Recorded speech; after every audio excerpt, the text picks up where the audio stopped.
FBH Internacional y Fish Studios presentan Clasificación A. Hola, ¿cómo están? Bienvenidos a Clasificación A. Mi nombre es Natán Díaz y quiero dar la bienvenida a todos los que nos escuchan en diferentes partes del mundo a través de las diferentes emisoras y también a través del podcast. Gracias por acompañarnos nuevamente. Hoy tengo conmigo como invitados por primera vez en el programa a mis amigos Moisés y Betsy Gómez. Bienvenidos. Gracias, Natán, por la invitación. Yo espero que tomes gracias estas palabras. La primera, pero no la primera. Hola, qué privilegio estar aquí contigo. Pues es un privilegio para mí porque hemos estado tratando también de que este programa sucediera por un rato y por alguna razón u otra no se había podido y ya por fin estamos juntos para hablar del libro que salió ya hace un ratito. Ya tiene... ¿Cuándo salió exactamente? 3 meses más o menos. Fue en el verano, en julio. O sea Ajá. que ya tenemos que 6 meses. No, 5 meses. 5 meses. Uh-huh. Julio, no 5 meses. 5 meses que ya salió este libro uh-huh. de Una vida al revés. Y vamos a hablar acerca de este libro. De qué se trata y cómo es que básicamente es su biografía de ustedes. Es la historia. Yo no conocía muchos de los detalles que surgen aquí en el libro y lo estaba leyendo y me pareció sumamente interesante la manera en que abordan el tema de cómo es que el evangelio transforma nuestras vidas en todas las áreas. Uh-huh. Entonces, cuéntenos un poquito de su historia. Cuéntenos de qué se trata el libro y cómo se va desarrollando y para que la gente conozca el contenido y vea cómo es que también puede ser de bendición para ellos. Bueno, el libro narra la historia de cómo Dios, por pura gracia, nos muestra la importancia de someter nuestra vida a la autoridad de las Escrituras y nos empieza a mostrar los colores del Evangelio, como un diamante con diferentes prismas. Empezamos a ver cómo el Evangelio afecta cada una de las áreas de nuestras vidas, cómo fue cambiando incluso la manera como nosotros veíamos la iglesia, el servicio en la iglesia, el matrimonio, la crianza, el trabajo y básicamente, como tú dices, es una especie de biografía. Yo no diría que una biografía porque la biografía la gente la escribe cuando muere, más es testimonio de la poderosa obra de Dios, abriendo nuestros ojos a la grandeza de su palabra, la belleza del Evangelio y ese recorrido donde vamos narrando cómo sucedió con el fin de, animar a personas que se encuentran en situaciones similares y también, pues, acompañar a aquellos que están en un proceso. Sí, muy bien. Lo resumí. Es un buen resumen. Exactamente. Era nuestro deseo que podamos crear este recurso para que el que está viviendo una experiencia similar se sienta acompañado. Porque hay tantas cosas allá afuera de sana doctrina, con mucho fundamento bíblico, pero queríamos mostrar de una manera completamente honesta y transparente que cómo ese recorrido lució a lo largo claro. Y entonces me di cuenta que tú Betsy, tú cuentas la historia un poco de Moisés y Moisés cuenta la historia tuya. O sea, como desde el ángulo del otro.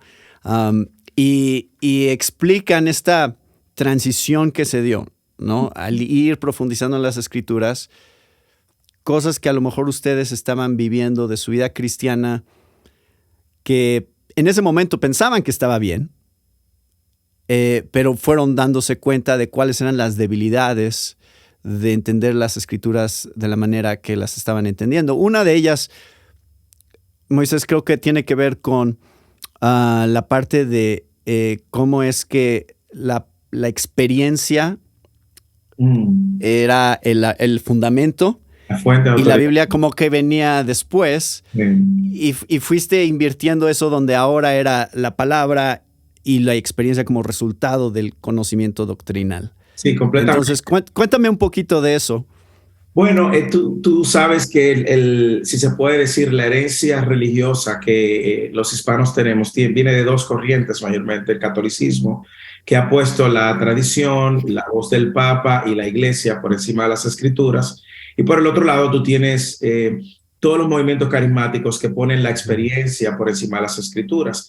Y ambos, Betsy, tanto Betsy como yo, crecimos en medio de contextos más carismáticos, pentecostales, neopentecostales, donde abiertamente en los círculos pentecostales nosotros no decimos nada ni se enseña nada en contra de la escritura en sí misma, de ninguna manera. Se cree que la Biblia es la palabra de Dios, se cree que la Biblia es inerrante, lo mismo. Sin embargo, en la manera práctica en la cual tú vives la fe, dependes mucho del sueño de alguien, de la palabra profética de alguien o de lo que sentiste o cómo te sentiste.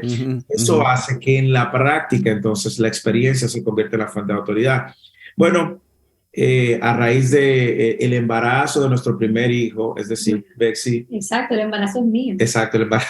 A raíz del embarazo de la llegada de nuestro primer hijo, Dios pone en nuestros corazones el deseo de poder estudiar la escritura ante el peso y la responsabilidad que como padres teníamos de cuál va a ser el legado bíblico que le vamos a dejar a nuestros hijos, que le vamos a enseñar. Y ese tiempo pues nos llevó sencillamente a tomar a tener una actitud diferente con respecto a la palabra. Recuerda que nosotros estábamos sirviendo en la iglesia, éramos líderes en la iglesia, pastores en la iglesia, en todo el sentido de la palabra, en plural. Sí, en todo el sentido de la palabra. La pastora. Sí, sí. El pastor. Sí, ahí tenemos. Y Dios nos empieza a mostrar, y por eso nosotros decimos que no se trata de la historia de nosotros, sino de la obra de Dios, de abrir nuestros ojos.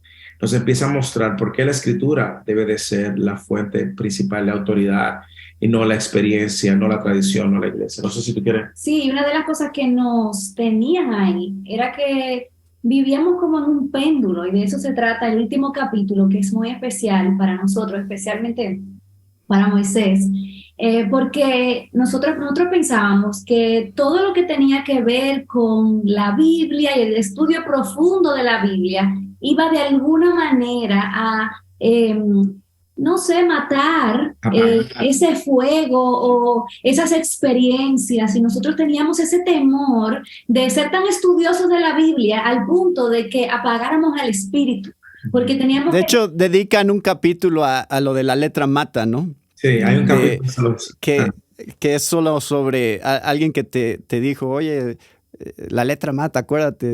Cuídate, que la letra... cuídate, sí. Exactamente. Entonces, este temor nos mantenía muy enfocados en que la relación con Dios tiene que ser vibrante, tú tienes que sentir a Dios, y no nos dábamos cuenta, como tú muy bien lo dijiste, que Dios no nos llama a estudiar su palabra a profundidad para luego poner en pausa nuestras emociones, sino que nuestras experiencias y las emociones son informadas, y de verdad que hay otra parte en el libro donde nosotros explicamos cómo un verdadero avivamiento, como ningún otro, comenzó en nuestros corazones.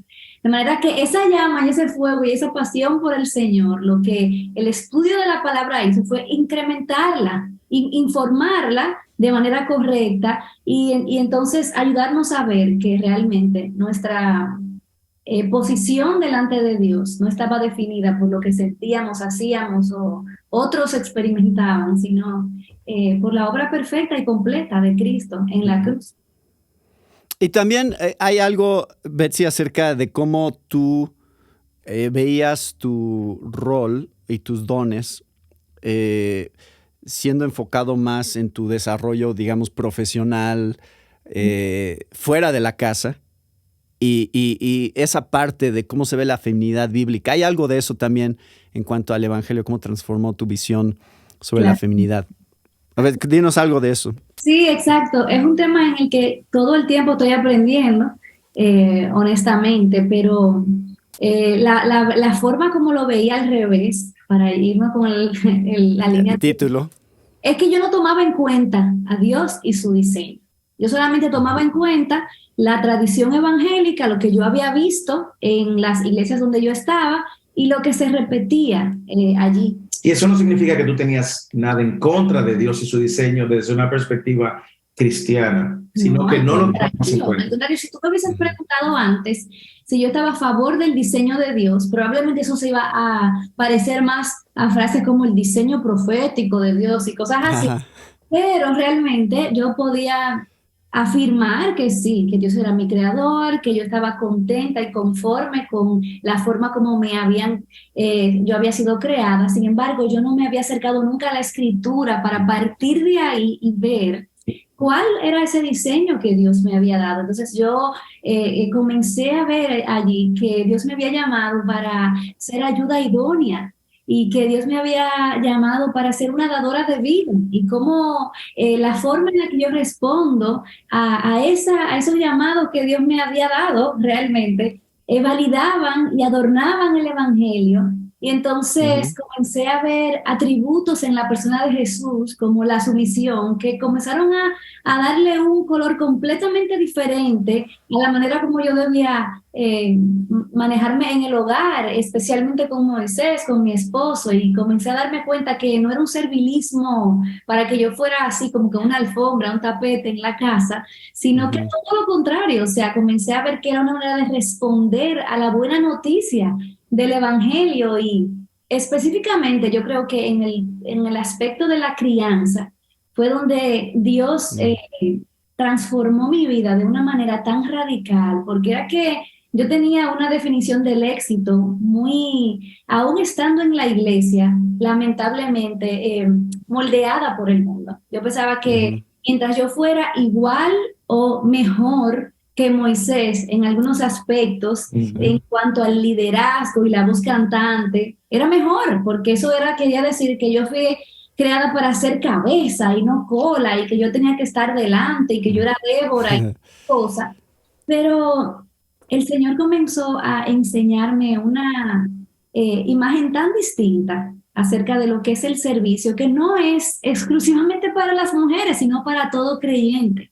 Pero que nosotras como mujeres podemos modelarlo de una manera tan hermosa como el apóstol Pablo le instruye a Tito y a su vez a las mujeres ancianas, que les recuerden a las mujeres más jóvenes cuáles son las prioridades en su vida para modelar al Evangelio. Mira, ninguna de esas me caracterizaba a mí, y entonces Dios transformó mi manera de mirar la crianza de mis hijos como algo hermoso y no necesariamente quizás una carga, una opresión, un estorbo, sino todo lo contrario. Bueno, quiero decir que la verdad es que el libro es muy fácil de leer, porque como todo está escrito en un estilo testimonial, entonces pues vas navegando la historia y eso es lo que te atrapa y es un testimonio de cómo el Evangelio transforma todas estas diferentes áreas.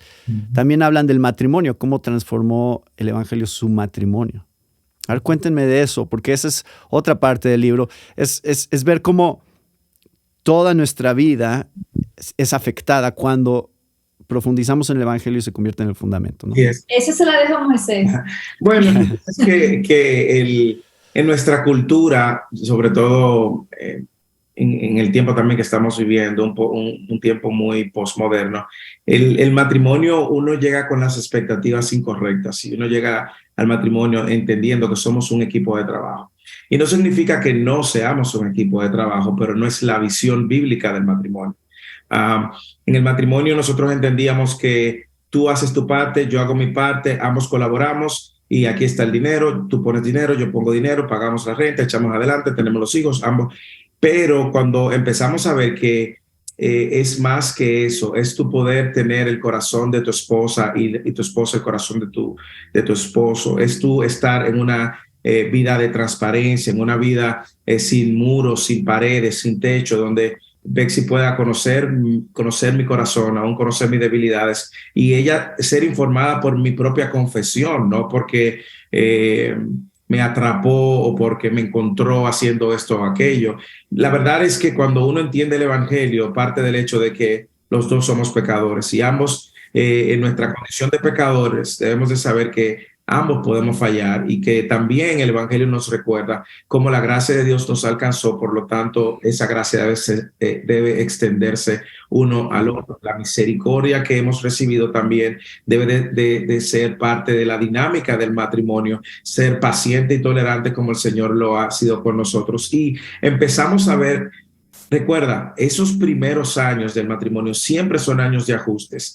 Yo reconozco que si hubiésemos tenido la oportunidad de conocer las verdades del Evangelio en los primeros años, nos hubiésemos evitado horas de discusiones hasta tarde de la madrugada que no nos llevaban a ningún punto. Y la manera incluso como discutíamos y traíamos nuestros desacuerdos eran muy atropellantes, reinaba el orgullo, la arrogancia, y el propósito era ganar el argumento y no necesariamente resolver el problema. Bueno, el Evangelio le dio un giro a eso y empezamos a ver, a tratarnos y a vernos a la luz del Evangelio, a confesar nuestras faltas y pecados a la luz del Evangelio, extender gracia y perdón a la luz del Evangelio, y por ahí más o menos va. Sí, yo quería decir que es increíble, yo te escuchaba y me ponía a pensar, o sea, por ejemplo, algo tan sencillo como que mi esperanza como mujer para el éxito de este matrimonio era el comportamiento de Moisés. Uh-huh. Y era que él fuera el esposo que yo tenía en mi mente y que yo espero que él sea, ¿verdad? Entonces, realmente mis esperanzas estaban todo el tiempo siendo como decepcionadas y viceversa, obviamente. Sin embargo, cuando nosotros nos acercamos a la Escritura y vemos que el matrimonio se trata de algo completamente distinto a eso y que es una representación de la relación de Cristo y su novia y de cómo nuestro matrimonio puede reflejar eso en términos de extendernos gracia, compasión, él liderando con amor, yo sometiéndome a su liderazgo. O sea, ya ahí, solamente ahí ganamos una esperanza que realmente trasciende quizás otras expectativas que eran completamente no realistas y completamente equivocadas. Y también la esperanza que el Evangelio da, la esperanza de que el Espíritu de Dios está obrando y que vamos creciendo en santificación, vamos creciendo en el entendimiento del Evangelio. Y ahí yo creo que la obra de Dios continúa, no significa que en nada de esos aspectos en los cuales el Señor le ha dado un giro a nuestra vida hemos alcanzado el 100%, pero sí tenemos claro el norte, tenemos claro el camino que la Escritura nos da y el Evangelio, la esperanza que nos da el Evangelio. Es decir, que aunque uno sigue teniendo sus diferencias, la manera como uno lo aborda es totalmente diferente a antes. ¿Cuáles son las expectativas que ustedes tienen en este libro? Es decir, ¿qué es lo que les gustaría ver que está causando en la gente que lo lee? Porque creo que la gente al leer su historia de ustedes se va a poder identificar con muchas cosas y va a estar a lo mejor en diferentes puntos, ¿no? A lo mejor están de este lado todavía o a lo mejor ya están en este proceso de profundizar más en el Evangelio. Entonces, ¿qué es lo que ustedes esperarían que este libro fuera como un recurso para la iglesia? ¿De qué manera se puede usar? Porque al final de cada capítulo vienen preguntas, inclusive personales, de aplicación personal. Entonces, ¿cómo creen ustedes que la gente puede usar este recurso? Inicia tú y yo. Bueno, yo creo que este libro es como, nosotros deseamos que cada quien lo tome en la mano y lo asuma como un reto. Yo quiero poner a prueba si mis convicciones personales son realmente o parten desde la palabra de Dios.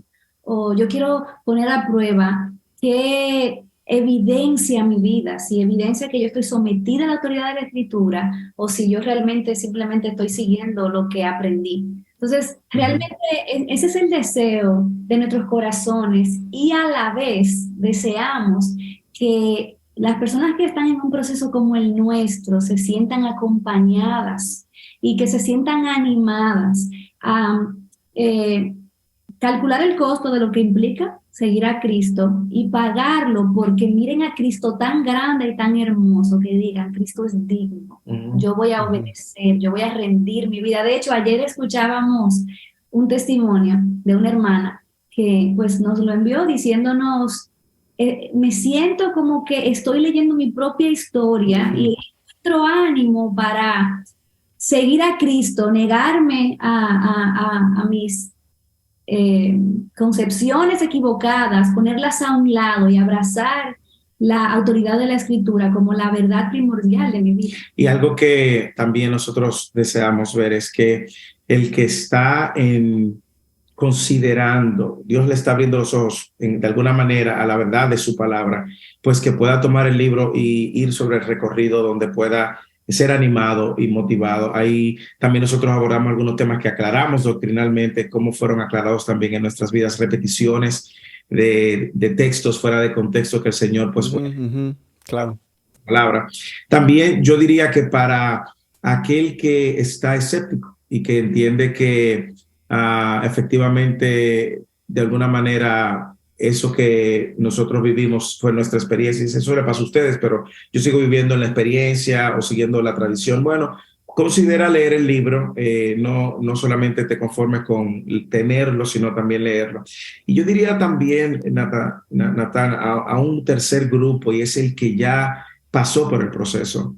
Como decía Betsy anteriormente, el último capítulo es uno de mis favoritos, se llama El péndulo, porque existe una tendencia de personas que estuvieron en movimientos carismáticos, pentecostales, neopentecostales. Dios les abre sus ojos, abrazan la sana doctrina, pero se inflan de orgullo y arrogancia y muchas veces maltratan al que no necesariamente en este momento comparte la verdad. Bueno, es un recordatorio de que si hoy nosotros vemos... O que simplemente de otra denominación. O de otra denominación. Es un recordatorio de que si nosotros vemos o entendemos un poco más del evangelio y la verdad de la palabra, ha sido por pura gracia, no por nada especial que haya en nosotros. Dios en su misericordia, en su amor nos lo mostró. Entonces, yo creo que va dirigido a ese tres grupos de personas. Sí. Le animamos que no solo que lo adquieran, que lo lean después que lo adquieran, y que puedan hacer preguntas. Hemos tenido varios testimonios de personas que confirman, esta es mi historia, esta es mi historia, esta es mi historia.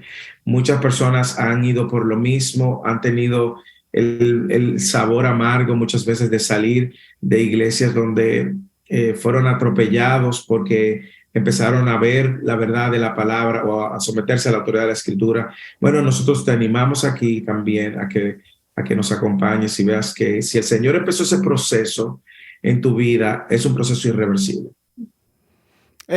A mí me gustó esa parte, cuando ustedes dan todos estos consejos al final. Y uno de ellos es tener paciencia con otros, que a lo mejor están en este proceso.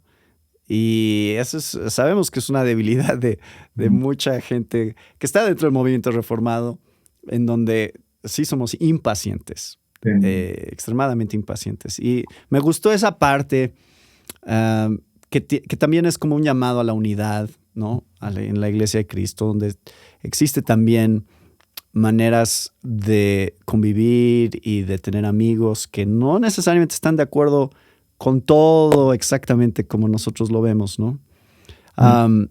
También la importancia, Moisés, tú eres pastor. Sí. Y también, no estoy diciendo pastor y pastora ahora, ¿verdad? Tú eres pastor y hay también algo en el libro acerca de la importancia de la iglesia local y de cómo Dios usa eso en nuestras vidas como cristianos. Porque también eso es un tema que hay confusión sobre el rol de la iglesia y cómo el evangelio también transforma nuestra visión de la iglesia local. A ver, cuéntenos un poco de eso. Bueno, sí, tú sabes que una de los grandes beneficios que ha tenido las redes sociales es proveer recursos de todo tipo, de todo calibre y de toda profundidad. El que quiera profundizar a toda escala lo encuentra en el Internet, las plataformas que hay gratuitas. Sin embargo, eso no debe de movernos del centro de la iglesia en la cual el Señor nos ha plantado. Si algo que el Evangelio hizo fue ayudarnos a ver el valor de la iglesia local, el rol que uno tiene como miembro de una iglesia donde el Señor nos ha ubicado y cuál debe ser nuestra responsabilidad si nosotros entendemos algo diferente o si vemos la escritura en una perspectiva diferente. Yo creo que si tú eres un creyente que estás en una iglesia, la principal fuente de crecimiento y discipulado no está fuera de tu iglesia local, es tu iglesia local. Yo sé que eso tiene muchísimas capas, porque tú dirás, bueno, pero mi pastor no sabe de esto, mi pastor no enseña de esto. Esas son otras preguntas que se pudieran responder después. La pregunta es si tú eres fiel a tu iglesia local, si tú estás invertido en cuerpo, alma y espíritu, si tú respetas el liderazgo de tus pastores y si tú estás dispuesto a contribuir al crecimiento y la madurez. Entonces vimos la iglesia local y no solamente la iglesia local como una estructura, sino la comunidad que Dios nos da, los hermanos y hermanas que Dios pone a nuestro alrededor para hacer iglesia juntos y para caminar estos años de nuestras vidas, que es una sola vida, caminarla con hermanos y hermanas imperfectas, pero que persiguen honrar y seguir al Señor. Así es, o sea, toda esta sana doctrina es sana porque florece en el terreno correcto. Es sana porque es pura y es la palabra de Dios, ¿verdad? Pero da los frutos en la familia de Dios. Entonces, nosotros mismos, claro, experiencias de personas que se han conocido todas estas verdades por internet y que se congregan en el multiverso virtual. Sí. Y luego, a la hora de practicar, que eso es lo que pasa con la sana doctrina, que no es una teoría. A la hora de practicarlo, en realidad no tienen idea de cómo eso se lleva a cabo. Sí. Entonces, la familia de Dios está creada para que nosotros podamos vivir las verdades que sostienen nuestra fe en relaciones intergeneracionales, ahí rozándonos unos con los demás, entendiendo que el discipulado no es un programa o una clase, que se vive en el contexto de las relaciones. Y me siento como tan cargada por eso, sobre todo porque colaboro en un ministerio para eclesiástico y cómo en realidad estas verdades florecen en el contexto de relaciones de carne y hueso. Sí, y tú sabes, y tú sabes que una de las cosas que hemos aprendido es que no hay sana doctrina si no hay una sana aplicación de esa sana doctrina. Es decir, si eso que nosotros abrazamos no florece en medio nuestro, siendo nosotros los principales testimonios de lo que hemos abrazado, esa sana doctrina está incompleta, porque la sana doctrina es ese conocimiento de todo lo que Dios ha revelado acerca de sí mismo, su obra, su plan de salvación, lo que Él espera y su voluntad, pero que luce en el día a día, luce el lunes, el martes, el miércoles. Entonces, para nosotros es una palabra de ánimo a amar tu iglesia local, a abrazar tu iglesia local y a florecer en el contexto de tu iglesia local. Como decía Betsy, que ese es el terreno principal donde el Señor nos ha llamado, donde nos ha plantado. Entonces, de eso básicamente trata también el capítulo, de cómo el Señor nos dio un giro también al entendimiento de la iglesia local. Bueno, fui ahí un poco en desorden en el libro, pero eso da un panorama general de qué se trata. Sí. Todas estas áreas de nuestra vida son transformadas por medio de la palabra, del evangelio, de vivirlo, y ustedes dan ejemplos de todas esas áreas y de su propia historia, que creo que va a ser de ánimo para toda la gente que lea el libro. Así que muchas gracias, Moisés, muchas gracias, Betsy, por habernos acompañado, por contarnos su historia. Y aquí está, una vida al revés. Esa es la publicidad oficial. Y creo que va a ser de bendición para todos los que lo lean. A mí me animó leer lo que estaba leyendo. He estado recorriendo diferentes partes del libro y fueron de ánimo, porque veo de una manera muy práctica, de mucha aplicación, cómo se ve la vida cristiana. Y creo que eso va a ser de ánimo para los que lo lean. Así que gracias Moisés y Betsy. Gracias a ti por hacer eco de estas verdades, y de verdad que es nuestra oración que el Señor lo use para su gloria. Amén. Gracias, Natán, por tenernos, y como dijimos al principio, esperamos que no sea la primera ni la última. Sí, primero Dios. Lo que no sea la última. Pues muchas gracias y muchas gracias a todos ustedes que nos acompañaron con otro tema de interés para la familia de hoy.